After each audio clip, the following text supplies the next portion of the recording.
The landscape of college athletics is changing fast, and most people have no idea what's really going on. See, in this episode of Legacy Unscripted, I sat down with Luke Mazur. He's the founder of Second Wind Pro, and we talked about how NIL and the transfer portal have completely upended college sports. Luke breaks it down for us clearly about how deals get made, how athletes are navigating these multi-million-dollar decisions at age 18, and what most coaches, parents, and even athletes still don't understand about this new era. If you're looking for a discussion about the collision of education, sports, and big business, hang with us for a while.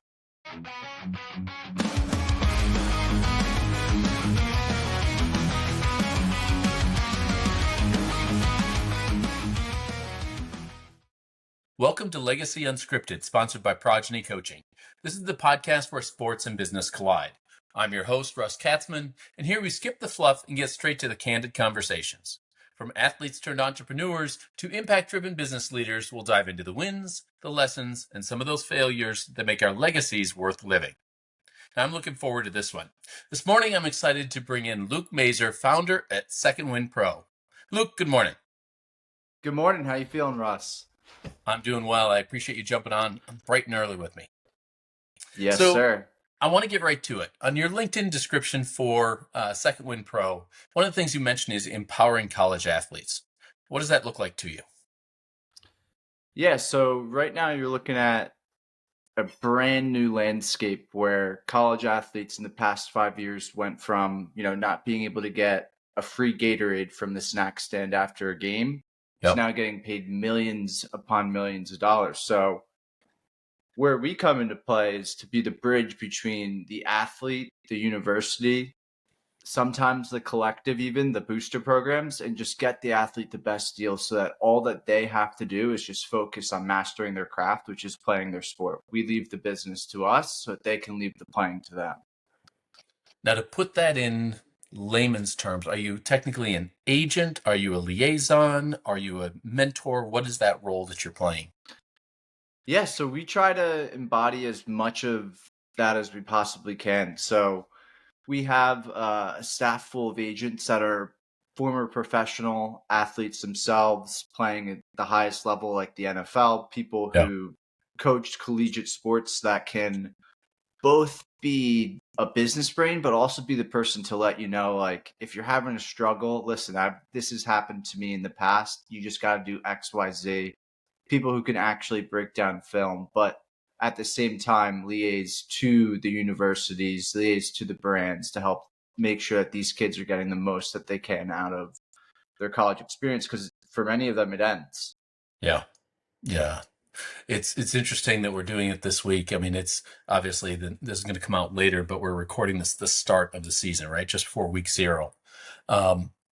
Every year it feels like this NIL thing gets more complicated, gets, more emotionally intense. It's still the wild, wild west out there. Talk to me about what you're seeing from year to year. Is this escalating or is it starting to settle in a little bit? So we are at such an interesting point right now with the House versus NCAA settlement. So like federal rules around what's going on in NIL. That was first mentioned about a year ago and started to come into fruition about 2 months ago. It's been stalled a little bit.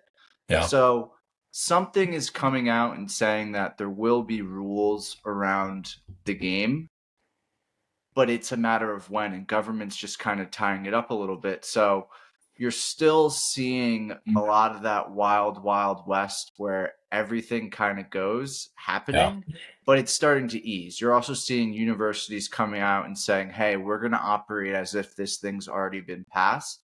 And things are starting to materialize a little bit where, there's beginning to be best practice at schools.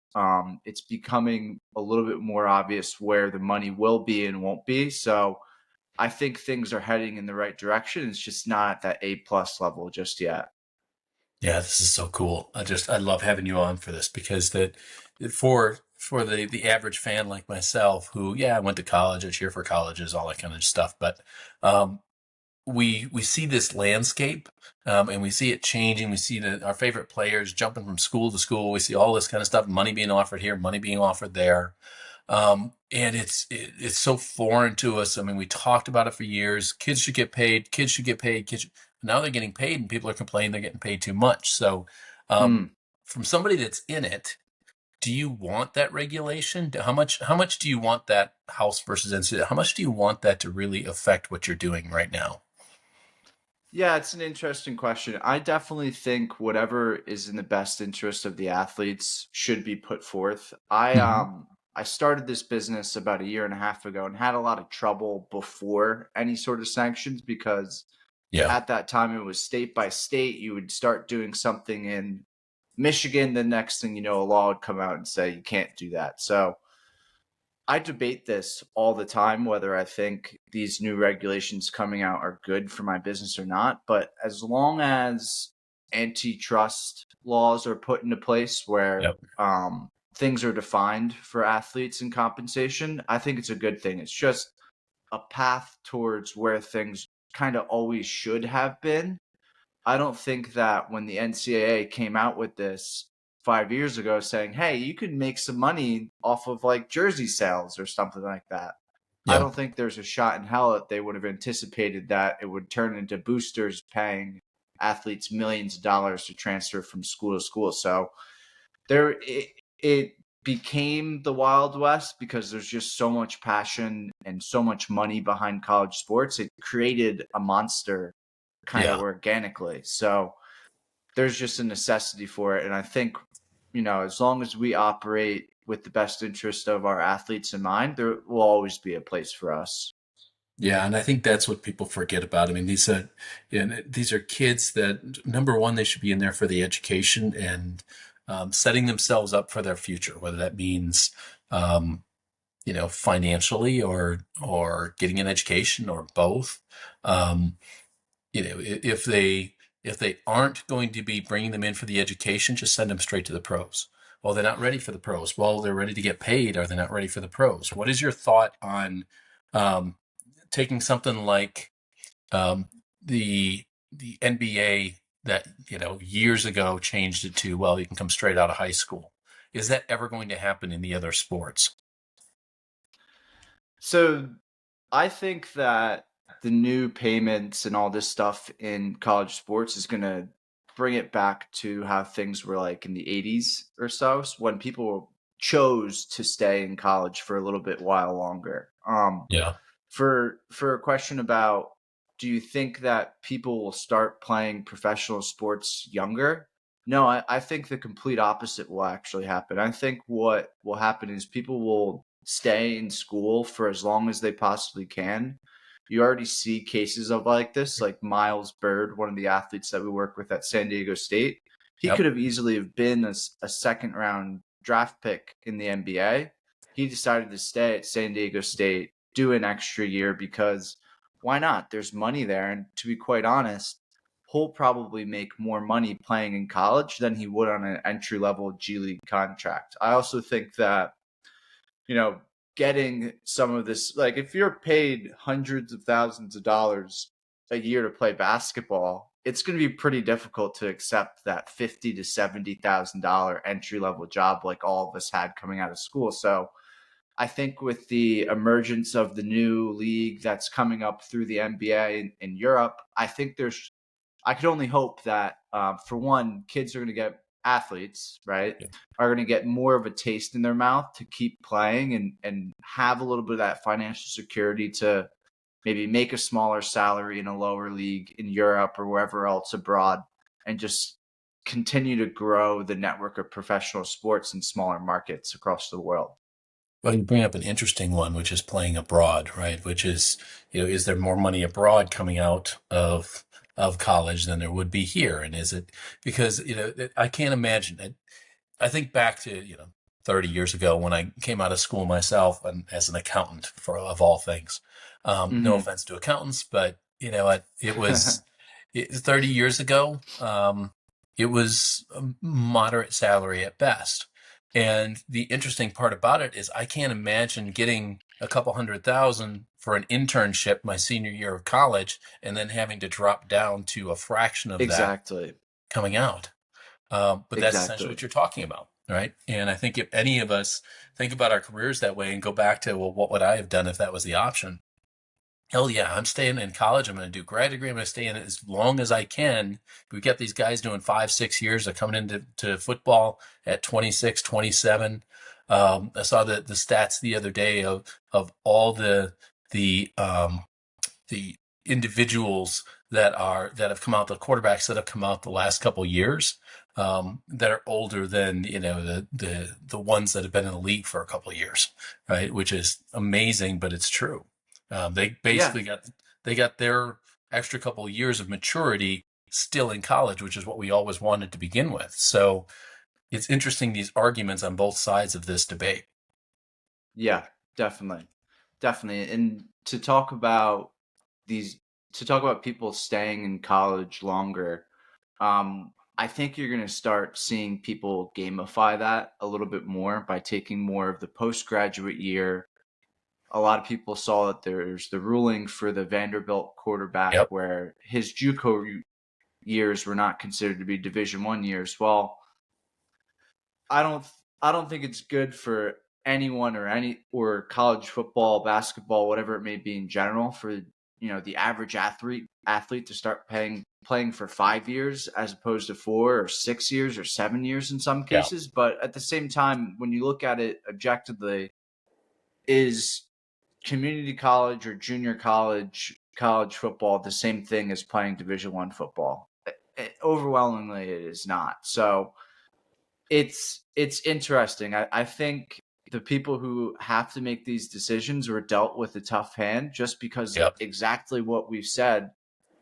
What was originally a couple years ago, hey, you can make money off of a jersey sales. If we put you in the video game, you'll get paid for it, has Yeah. expanded into just something so much bigger. Well, And and I now it's don't pro think sports.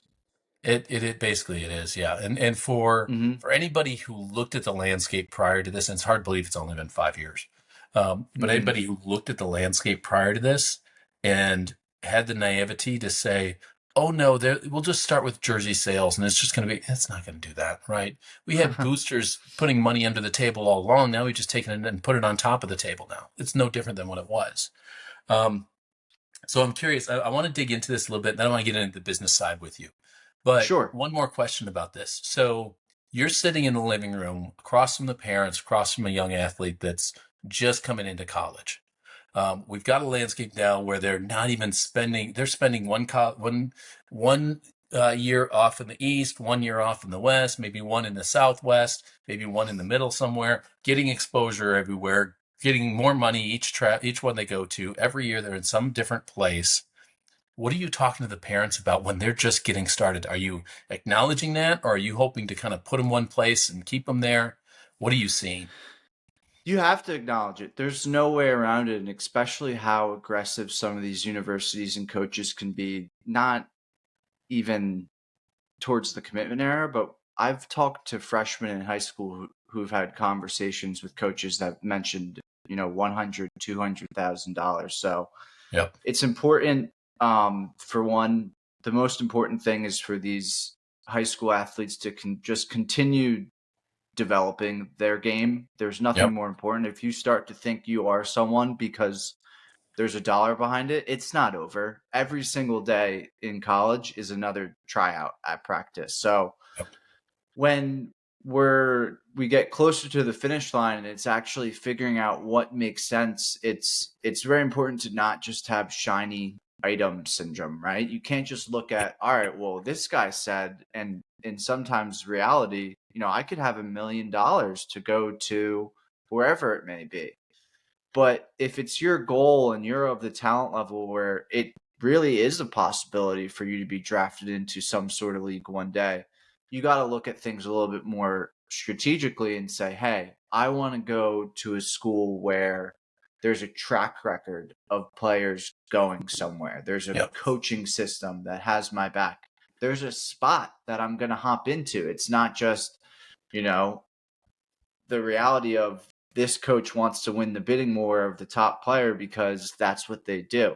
You want to make sure that as an athlete, you're putting yourself in a position where you can succeed athletically, you can succeed academically, and what it feels like to walk in with your new family, which is your coaches and your new team. So there's Yeah. a lot more to be considered than just the first flashy dollar amount in Yep. the high school recruitment level, because for a lot of people, you know, all of that changes year over year, and the market size for NIL is only getting bigger. It grew over Yep. 100% from 2024 to 2025 in terms of player compensation. So this stuff continues to go up.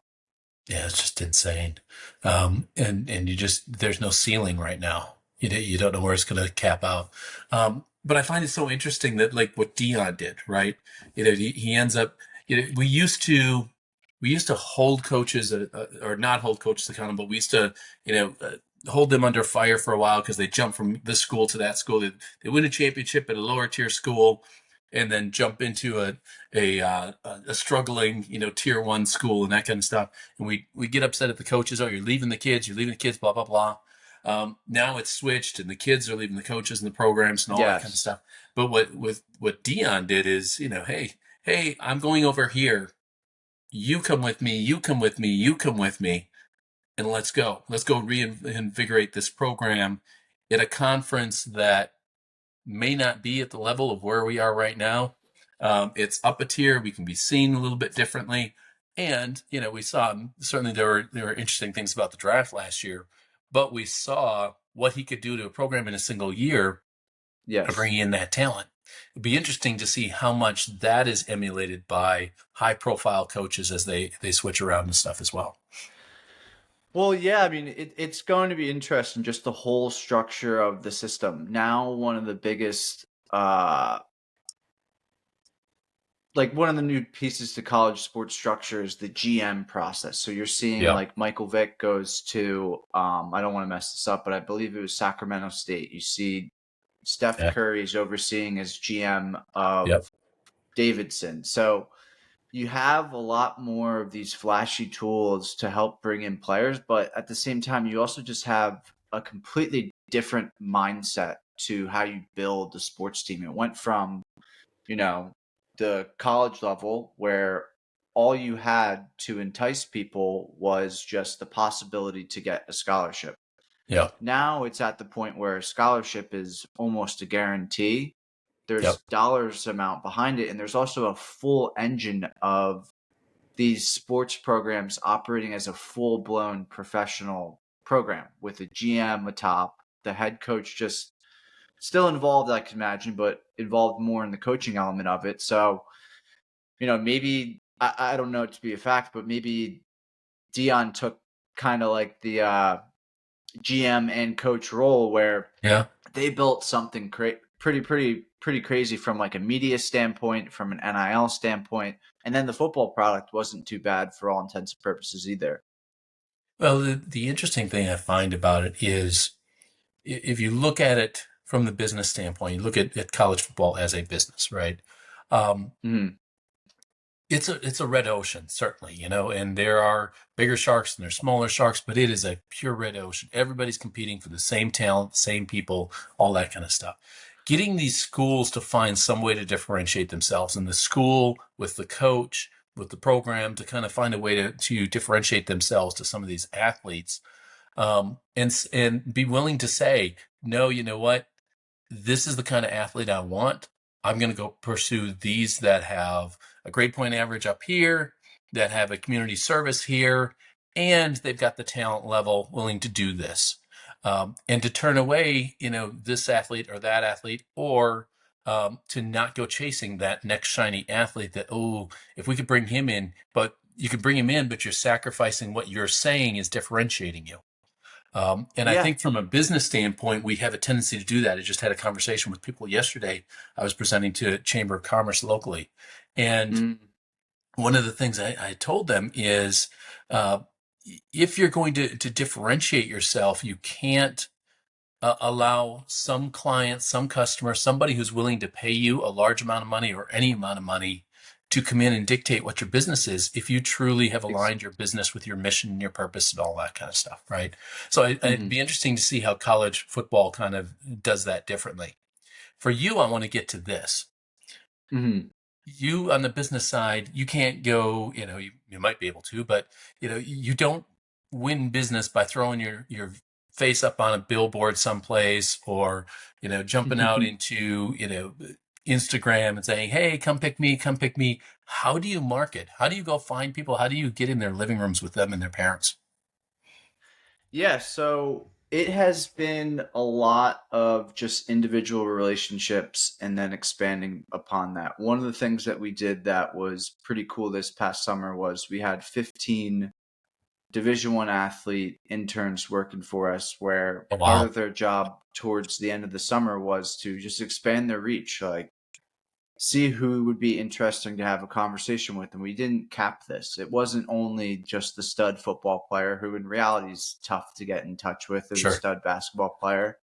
We had conversations with people on the fencing team who are competing with USA Fencing, people who Mm, are on the national track circuit, people in playing soccer, across all sports. So we try to use the network of our agents and our employees to the best of our ability. We go out of our way to specifically hire people from high tier athletic Division 1 universities to hopefully get a touch at the collegiate level, get a touch at the athlete level, so on and so forth. And then really the way that we see our business moving is we are getting ready, and everything that we're doing is for the Division 1, or I'm sorry, December 1st college football transfer portal. That's when our yep. business really, really gets going. So we're trying to humbly outsmart the market by putting some technology into place, strategy with it, so that we can go out and be a little bit quicker than a lot of the other agencies and identify people and have the initial conversations with the kid that is ready to transfer and has 20 coaches calling his phone that first 30 seconds of moving through the portal. So um, it's what you would think. It's just a lot of people's natural network, identifying target players, like maybe someone who's a stud in Division 2 and has Yep. that chance to play Division 1 in the following year. Things like that, leaning on our operations people to identify talent, and then leaning on our agents to get in touch with the talent and hopefully sign them. Yeah, it's so the parallels are immense to me between just what happens in your business and any other business, right? Identifying the talent, identifying that next tier that's ready to come up. I tell people all the time, when you're looking for that A player, don't just look at those that are currently A players. Look at those that are kind of that next tier that has the potential to come up and be that A player for you. I don't care if they're a financial analyst that's ready to move into a financial manager position, right? And you know the financial manager, but you say, hey, do you know anybody that's ready to move up into your role? And they say, oh yeah, this one's he was going to be my successor, but I've got no place for him right now. He'd be perfect fit for you. Finding that D2 person that's got all of the talent that they need, that she or he can pop up where they need to at a D1 program. Um, Mm-hmm. so I love Yeah, that. and to touch on that, like I think when you're thinking about your business, it's not the easiest. It's not a reality that you can always window shop for the person that had No, 100% of that experience that you're looking yeah, for. You really have to humanize what it is that you're actually looking for, because sometimes even the person who has, the lesser job title, a little bit less experience, but is just more of a go-getter and more hungry and more willing and has more tools and skills in any sort of business, those are the type of people that you really have to consider taking a look at. And it's definitely a way that I look at things. yeah, no, and that's awesome, and I think that's especially where you are in the with both in the business, in your role, in the size that you are right now. The big names may not see you yet. right? And Mm-hmm. so it's going to take a while for you to build that cachet, for you to build that name brand to where you're one of the first ones they think of, even at that top level. And so I love the fact that you're looking for that. And diamond in the rough is a little bit too broad, but that next level of talent that's just about there that you're ready to bring up. Um, Talk to me about you, though. I mean, it's a couple years old. Why? Why did you get into this to begin with? What was that driving force that said, I want to go sit in these living rooms and help these kids? Yeah.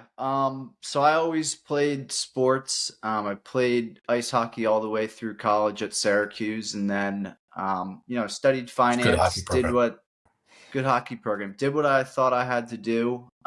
Worked in insurance and in tech sales, and just felt a little empty with it. Got my MBA, got laid off from a job, and was like, oh, great, here we go again, getting laid off from another tech company. And Yeah. I looked at things, and I spent some time just to enjoy myself. And what I ended up doing to enjoy myself for the most part was going back to playing sports on the beach and working out and getting in a better regiment and things like that. And at that time, I was like, you know what? If the only thing I have consistently enjoyed in my life is playing sports and just being in and around sports, why don't I try to see what I can do about working in it, right? Use a little bit Yep. of logic for happiness.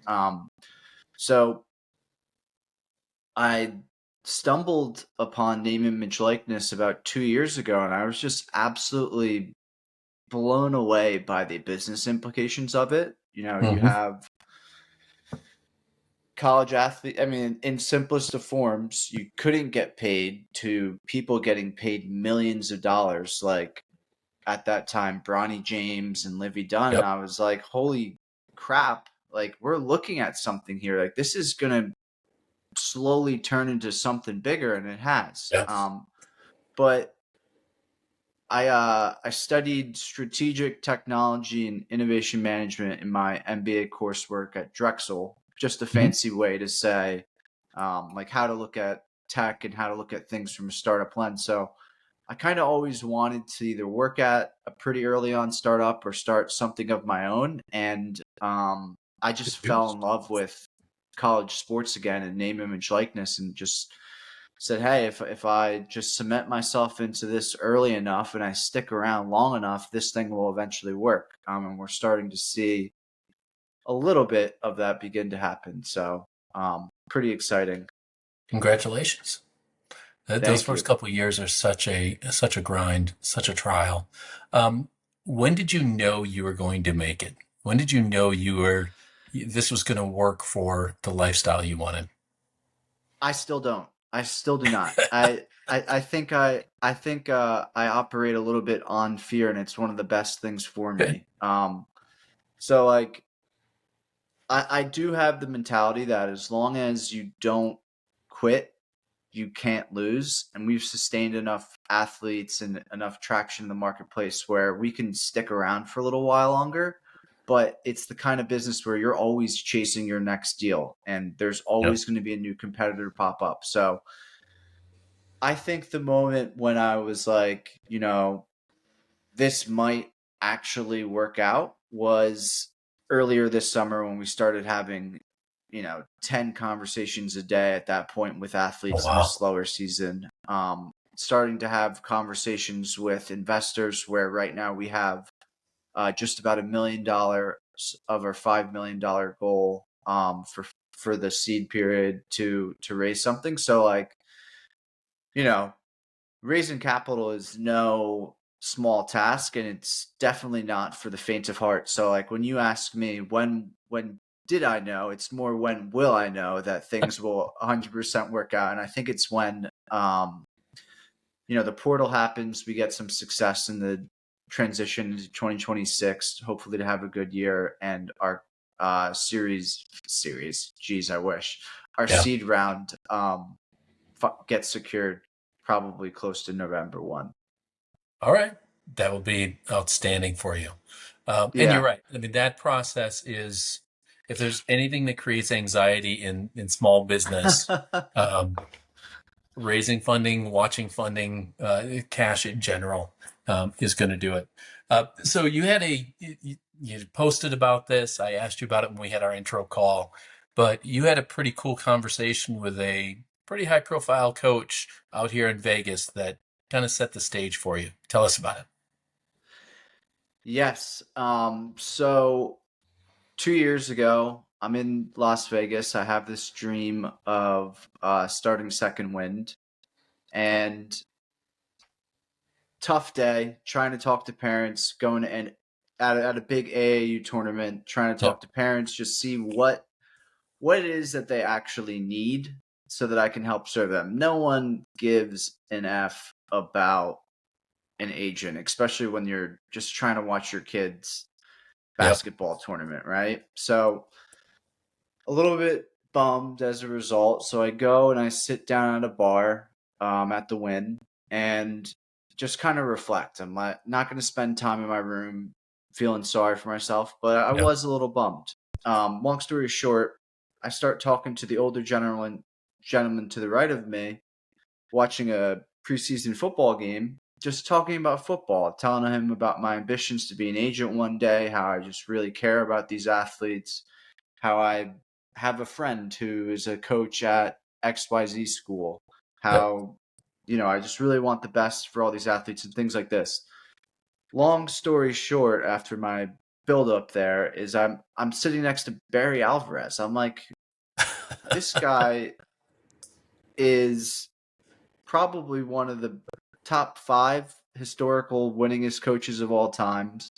He's telling me about his son who recently played in the NFL, and he just gives me that affirmation that I need, that I can be taken seriously by people in the sports world for the first time. I go from, you know, we don't want to have a conversation with you all day long to one of the best coaches in the history of Wisconsin football with a number of Rose Bowls, former athletic director, taking extra time out of his evening to be a little bit late for his dinner just to talk to me and help me feel that what I'm trying to do is possible. Yep. And that moment really just made me realize that if you're leading with good intentions, people will notice that kind of stuff. Yep. So that was one really, really positive experience that I had at the way beginning of this thing, that I was like, all right, well, maybe this isn't just a hobby. Maybe there's actually something here. Well, it's interesting you say that, and yeah, go Badgers. Go Interesting you say Badgers. that because the thing I look at it from is the opposite side, is the Barry Alvarez part of this, and that Mm, is we never know the conversations that we have that are going to impact people. Um, yeah.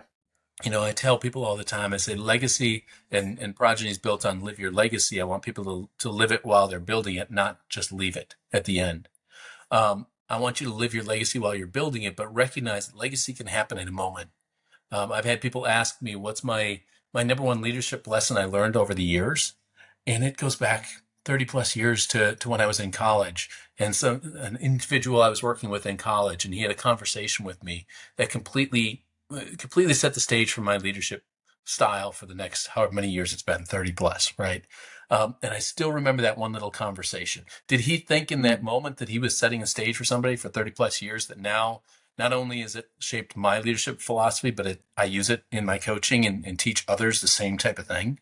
But he hmm did. It's that one conversation, and for Barry to have that for you, and for you to be talking about this a couple years later, and for you to use that as the basis for feeling confident enough to go out and build this thing and the lives that you're affecting over the lifestyle or the lifespan of this business, is mm, incredible. And I think as individuals, as leaders, as we grow, as we get more experienced in this industry, looking at that next generation and saying, I'm going to take a couple minutes out of my day to talk to this guy because he's got the ambition. He looks like he knows what he's doing or what he wants out of life. He just needs that little extra input from yeah. me. I just think that's spectacular that he took the extra few minutes and talked to you about that, not having any idea the impact that it was going to have. Yeah. Yeah. Yeah. Yeah. I think it just, to touch on it quickly, but it certainly had an impact on me. It is cool to see, and everything else, that people want to see that the next generation has good hands, or things are in good hands because of the next generation. I think people, when they're at the end of their career, they look at, it's easier to look at younger people and see how different we may be from the way that they've done things, but Yeah. it's always really special when someone can look at things differently, and be able to just see the good in others, and want to give back a little bit as well, because it makes one hell of a difference. Yeah, I love it.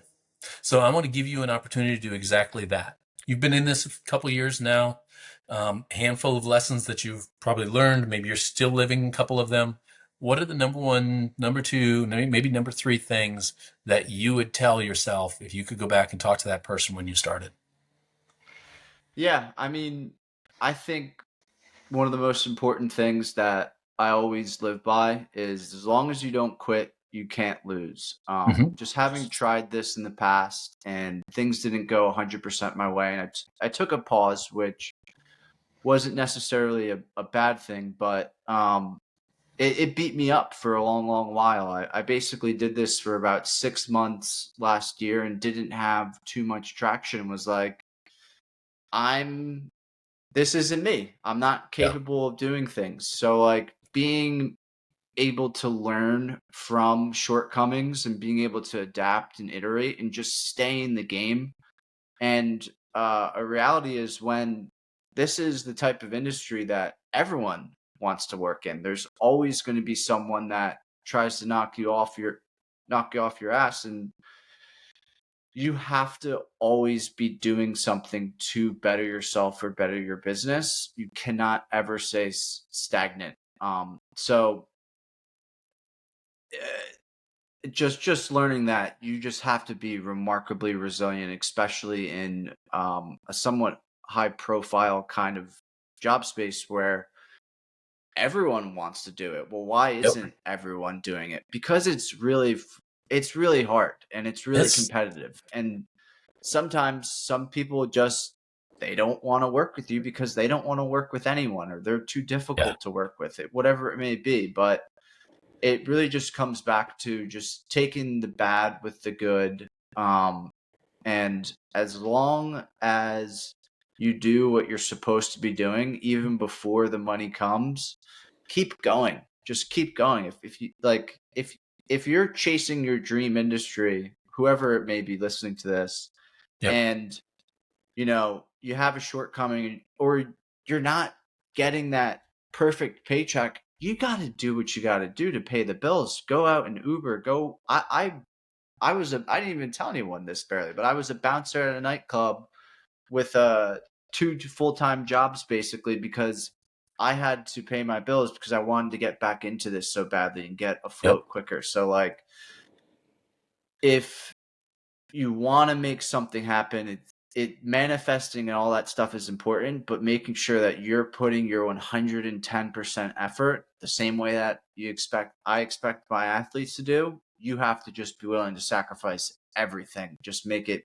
for a little bit at least, just eat, sleep, your business, and that's kind of it. And sometimes the days at the business aren't too enjoyable. You just got to suck it up and keep going. No, that's awesome. The beautiful part about that is the alignment with your dream, and saying, I'm not going to let anything stop me from doing that. If it's finances, I'll go take a job. I'll go take a second job. I'll do what I have to do. And by the way, for anybody listening, those nightclub jobs, mine was as a bartender, but those nightclub jobs are spectacular because you can build your business during the day and you can earn the money at night if you're not making it during the day. And it gives you that capability of still having the bulk of the day when most people are available for whatever business you're building. And then you can do something at night. Yeah, you lose a little bit of sleep doing so, but there's there's opportunity there if we need it. I love this. So you have a business day to day right now. We talked about, looking for funding. We talked about that being big on you right now. We talked about the challenge or potential challenge or coming uneasiness with legislation. Mm, Those are big ones that are sitting out here for you.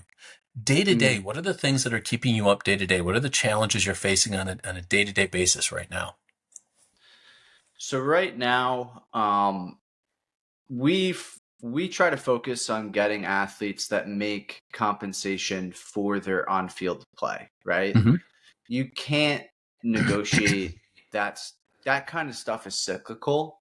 There still is the big importance of being able to get brand deals for athletes. So our mentality is if we can't get someone a brand deal within the first 3 months, they're probably going to leave us, and who's to say that they should or shouldn't, right? So right now we're heavily focusing on getting in touch with the different brands to get deals for the kids, things as small, even some things like, hey, we have one athlete who's a soccer player who really, really enjoys fishing. So right now we're trying to chase down a charter for him and his buddies to be able to go on a boat for, even if it's just a discount, promote the business a little bit, do things Yeah. like this.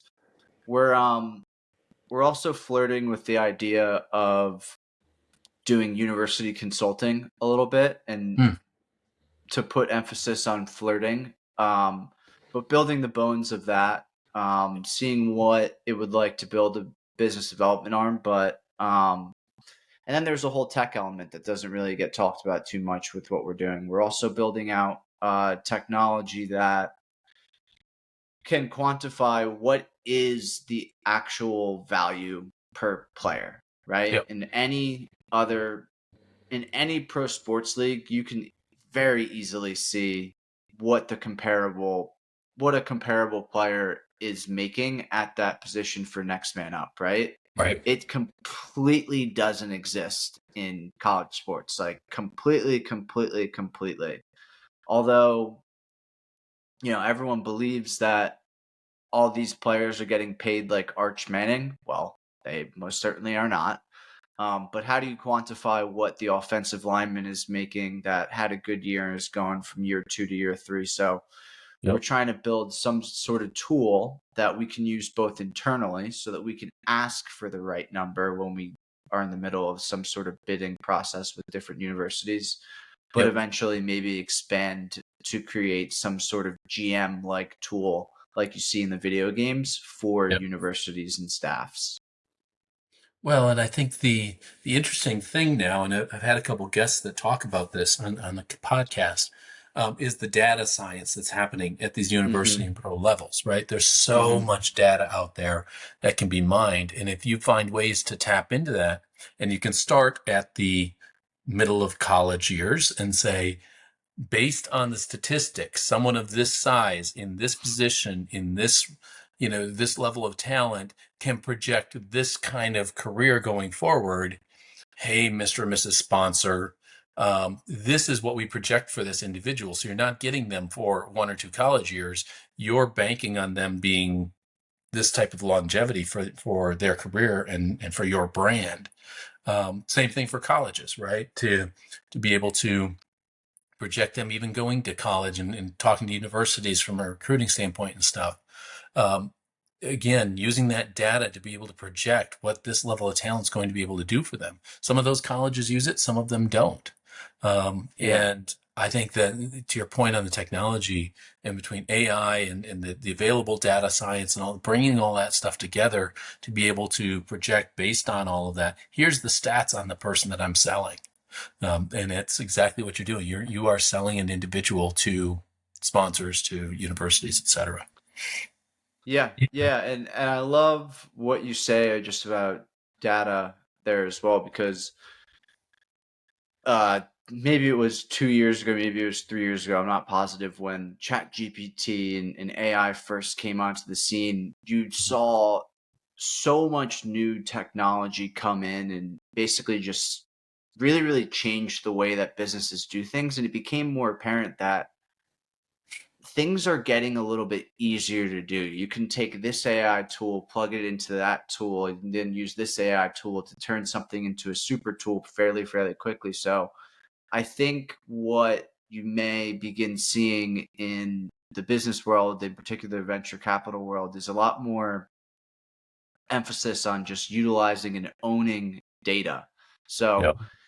that's the mentality that we have, rather than creating like this flashy new AI tool that a couple of years ago would have gotten millions of dollars in funding because it just was a new AI tool. I think you're beginning to see data become that much more important, because that's with, not to get too technical, but with like the lower language models and things like that, being able to feed the AI what you need to be able to feed it is the Yep. important part.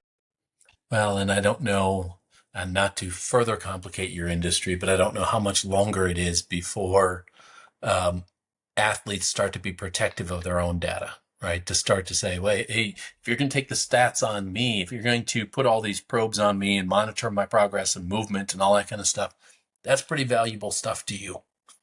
Here's my price for that, right? I'm not going to wear Yeah. those probes. I'm not going to wear those things. I'm going to let you utilize that data without whatever compensation in return for it. I think it'd be interesting to see how that goes.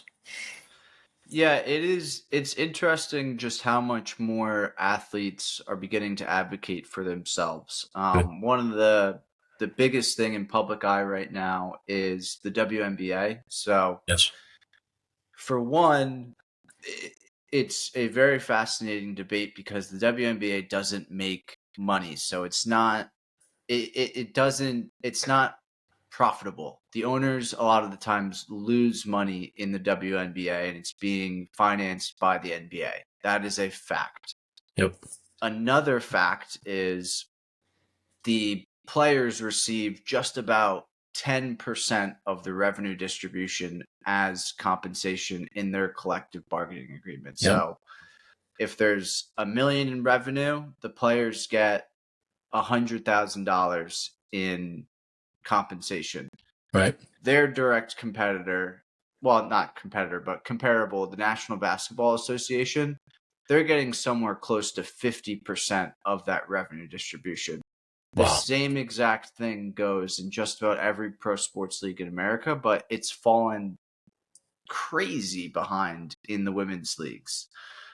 So there was recently a 3-on-3 basketball league. I believe it was in the winter time for Yep. women in Miami, where these athletes, they played for something like 10 to 13 weeks. They were making 3 times as much money as they were making playing WNBA. So now it's pretty cool. Young athletes like Angel Reese wanting to be on the forefront of conversation for the Players Association, they were just offered a 400% increase in their compensation, and they turned it down. That it wasn't enough. That would only get them to 40 40%, something give or take. percent of the Yeah. distribution. They want to get to close to that 50% point, just like the men. So it is, and that's, there's a big crossover in why I'm so athlete centric in everything that I do in my business, because when you really look at it, there'll always be a new team to go to. There's starting to be new leagues to play in. The only inelastic good or thing you can't go without in sports is the players, and they're beginning Right. to realize that. So hopefully that doesn't mean that there's going to be a lockout in college football one day, or a lockout in college basketball. You don't want those things to happen for the fans and the product, but it is overwhelmingly awesome from my perspective to begin to see these players just continue to advocate for themselves. And I think the initial idea of name, image, likeness is what really brought that about, as name, image, likeness is now a thing in all of sports. Yeah, this is, and I know we're running long today, but this is awesome. I could talk to you Mm-hmm. forever. Mm-hmm. Mm-hmm. You just hit on something, and that was the lockout potential, quote unquote, right? Because lockout potential is brought about because of the organized unions, right? Yep. And Yep. that the players union is this and that. How long before we see a college level players union? Not You know, far. Not far. yeah. There is And who does that? I mean, actively. how does that? Who's going to fund that? Where's it going to come from? Because the unions, that that's an intriguing thing I hadn't even thought about until you mentioned that. Go ahead. I'm sorry, it just blows me away. It's quite all right. Um, so right now, the organization that stands the best chance to be the first union is an organization called athletes.org. Okay. And right now they have several thousand athletes signed up through their network. They are actively a part of many conversations with the different conferences like the SEC, ACC, Big Ten, things like that. And Yep. they're actually politicking on the Hill in Washington D.C. with all these different policy changes, like trying to make sure that the NCAA doesn't get last say with the antitrust agreement and things like that. So I think it's kind of inevitable that a pro sports league, which is what at least college football and basketball is, will have a players association. I think that athletes.org has the best chance to make a players association, but it's kind of unique because for the most part, right, 90% of the case, you're only a part of that players association in theory for like 4 years anyways. It's not Yeah. like you're joining, but I guess that's not too different from the pro leagues with how long most people stick around. But I don't know. I think it will and should happen, but it's going to take some very, very ambitious college students and a lot of dollars behind it for something to emerge because they're doing it for 170,000 college athletes. It's Yep. just a big old fish to fry. Well, I think if I were to guess, as I listen to you talk about it, I could see it starting at schools or within a school system. Maybe Mm-hmm. we have all these state school systems. Maybe all of the Florida schools get together and form their own union, and then pretty soon you get the Southeast kind of blends together and say, hey, let's make an SEC level union, and whatever. Very We'll see likely. how that goes. Very likely. Because Yeah. you won't get somebody to jump into the 170,000, but you will see, kind of like we see cities pop up here and then kind of mold together. I think you'll see that happen with this style of union, and you may get an SEC lockout, right? All college athletes Mm-hmm. with an SEC lockout of those games just prior to the TV year start and all that kind of stuff. All right, I know we need to wrap up. Mm-hmm. Luke, before I close on this, I want to give you an opportunity to speak to any athletes, any parents, anybody that's out there that you might be able to help along the way. Give me that quick commercial that you would say to them, and give them the information they need to get in touch with you. Yeah, I mean, I think as a college athlete and as parents of college athletes, what's most important is to not try to do everything on your own. Just focus on what is in your control and lean on the experts that are there that know how to get you the best situation set up for yourself. So, whether that's working with Second Wind or whether that's working with really any trusted advisor, find the people that you know that you can lean on and trust because there's a lot more to playing high level, in particular college sports, than there was a couple of years ago. There's a lot to it. There's a lot of games that can be played and there's a lot that you could be leaving on the table just by not knowing what the traditional landscape is. So I would advise anyone who, is looking at making money off of their name, image, likeness, or making money for being able to pay to play, lean on someone that you can trust. That's the most important thing that I could say is just lean on the people that you can trust and don't try to do everything by yourself because you don't have to. So if you're looking to get in touch with me or Second Wind, I'm very, very responsive on LinkedIn. That's how me and Russ came to Yep, chat with one another. So look up Luke Mazur on LinkedIn or check out our website at secondwind.pro and get in touch.